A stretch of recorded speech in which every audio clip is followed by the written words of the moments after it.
Hello, welcome back to my channel. आज आपण घरीच पिझ्झा कसा करायचा हे शिकणार आहे. त्यासाठी आता पिझ्झाचा डो करून घेऊया. इथे मी 1 वाटी कोमट पाणी घेतलं आहे. त्यात 2 चमचे साखर घालायची आणि साखर थोडी चांगली मिक्स होऊ द्यायची पाण्यामध्ये. आणि त्यानंतर त्यात ड्राय ईस्ट घालायचं 1 चमचा. ज्या चमच्याने आपण साखर घालतोय त्याच चमच्याने मोजून आपल्याला ड्राय ईस्ट घालायचं आहे. आणि हे ईस्ट ॲक्टिवेट होण्यासाठी 5 ते 10 मिनटं हे असंच ठेवायचं आहे. जरी तुम्ही पिठातच डायरेक्ट ड्राय ईस्ट घातला आणि कोमट पाण्यानं मळलं तरी पण चालते. पण ही जी मेथड आहे मी जी दाखवायला लागलो आहे ती सगळ्यात सोपी आहे. आता ह्याच पाण्यामध्ये मी 1 वाटी मैदा घालून घेणार आहे. जर हे मिक्सर थोडंसं पातळ वाटत असेल तुम्हाला तर तुम्ही त्यात आणखी थोडा मैदा ॲड केला तरीसुद्धा चालतो आहे. चवीनुसार मीठ घालायचं आणि हे पहिलं मी चमच्यानं असं मिक्स करून घेतो आहे आणि नंतर आपण हाताने हे चांगलं मळून घ्यायचं आहे.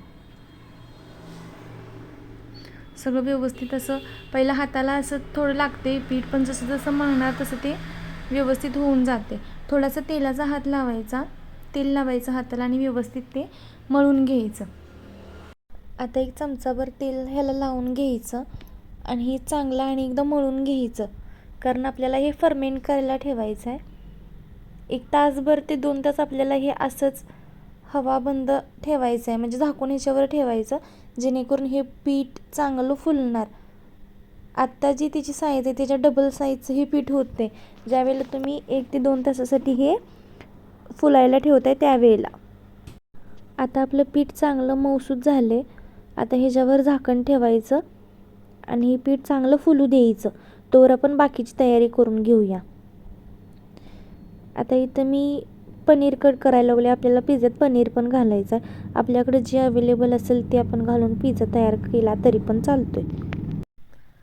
पनीरचे छोटे छोटे पीस करायचे, खूप मोठे पीस करायचे नाहीत. छोटे छोटे पनीरचे पीस करून घ्यायचे आणि त्याला मॅरिनेट करायचं. आता पनीरचं पीस करून झाल्यात. आता हे एका वाटीत घालायचं आणि त्यात मसाला घालून घ्यायचा. म्हणजे आवडीनुसार आपल्याला हळद, लाल तिखट, थोडंसं चवीनुसार मीठ आणि थोडं चमचाभर तुम्ही यात वितळलेलं लोणी घालू शकताय किंवा तूप घालू शकताय. मी तूपच घातले आणि हे चांगलं मिक्स करायचं, जेणेकरून पनीरला एक चांगली चव येईल. आता व्यवस्थित हे सगळं लावून घ्यायचं पनीरला. ह्यात तुम्ही वेगवेगळं स्टफिंग करू शकताय. मेयोनीजचं करू शकताय किंवा तंदुरी मेयोनीजचं जे असतो सॉस तो पण तुम्ही घालून हे व्यवस्थित मॅरिनेट करू शकताय. आता मी कांदा टोमॅटोच्या मोठ्या मोठ्या फोडी केल्यात. आपल्याला कांदा मधनं कट करायचा आणि हातानं त्याचे तुकडे तुकडे केले तरी पण चालते.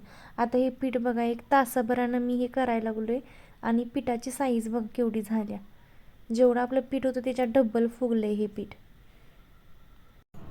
आता हे हलक्या हातानंच मी अनेकदा हे मळून घेणार असंच, जेणेकरून त्याचा जो चिकटपणा जरा झाला आहे तो हळूहळू कमी होईल. थोडासा तेलाचा हात लावायचा आणि हे चांगलं मर्दून घ्यायचं. आता हे एवढ्या एका पिठात जवळपास 2 पिझ्झा तर आरामात होऊन जातो.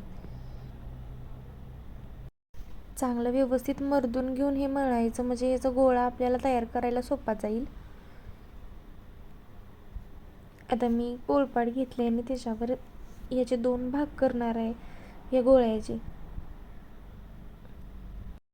आता चाकूने ह्याचं 2 भाग करायचं, म्हणजे त्यातला एका गोळ्याचा आपल्याला पिझ्झा करता येईल आणि एक गोळ्याचं तुम्ही काय पण करू शकताय, म्हणजे पिझ्झा करू शकताय किंवा गार्लिक ब्रेड तुम्ही करून खाऊ शकताय. भरपूर यूज होतो ह्या पिठाचा आणि 2 ते 3 दिवस ही पीठ आरामात असं फ्रीजला राहते. आता मी पोळपाटला थोडासा मैदा लावून घेतला आहे आणि हातानंच थोडं मी थापायला लागलो आहे आणि त्याच्यानंतर लाटण्यानं आपण हे लाटून घ्यायचं.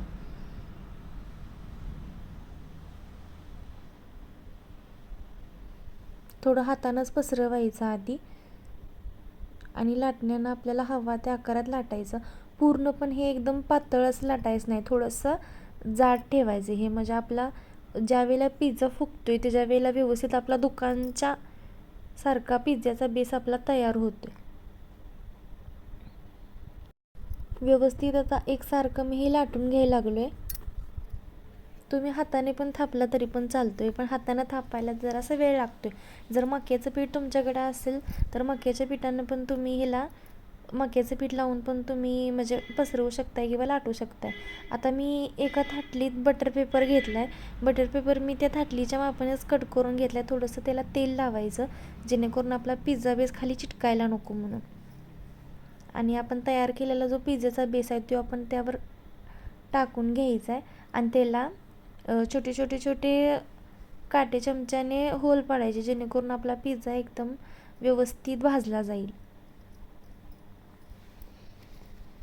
आता व्यवस्थित कडा ह्याच्या दाबून घ्यायच्या आणि थोड्याफार कडा फोल्ड करून घ्यायच्या म्हणजे आतलं जे आपलं स्टफिंग आहे ते पूर्ण असं बाहेर येणार नाही. मी जसं दाखवले तसं ते फोल्ड करून साईडची साईज जी आहे ती थोडीशी आपण मोठी करायची. कडा मोठ्या करून घ्यायच्या आहेत. आता मी टोमॅटो केचप आणि रेड चिली सॉस दोन्ही एकत्र केले आणि हे आपण पिझ्झा बेसवर लावून घ्यायचं. आता तुमच्याकडं पिझ्झा सॉस असला तर तो पण तुम्ही लावला तर चालतो आहे किंवा टोमॅटो केचप असू दे, रेड चिली सॉस असू दे, शेजवान चटणी असू दे, तुम्ही काय पण खाली लावलं तरी पण टेस्ट एकदम भारी येत्या. मी तर रेड चिली सॉस आणि टोमॅटो केचप एकत्र करून मी त्यावर घातला आहे आणि चांगला हा पसरवून घ्यायचा व्यवस्थित.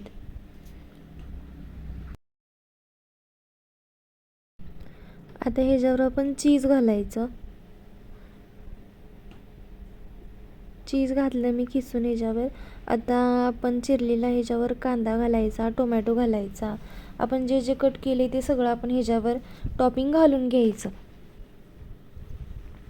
आता तुम्ही यात हिरवी सिमला मिरची, पिवळी सिमला मिरची, लाल सिमला मिरची तुमच्याकडे जे काही अवेलेबल असेल किंवा कॉर्न असतील उकडलेले ते तुम्ही घातले तर यात चालतात किंवा मशरूमचं स्टफिंग तुम्ही करणार असाल तर मशरूमचं स्टफिंग केलं तर यात चालते.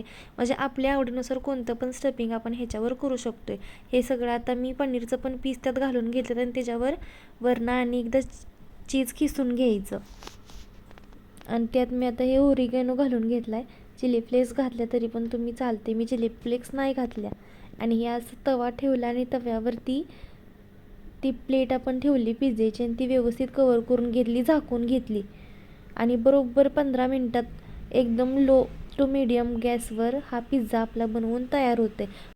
कसा वाटला व्हिडिओ कमेंट करून नक्की सांगा आणि अजून पण नवीन असेल तर सबस्क्राईब करायला विसरू नका.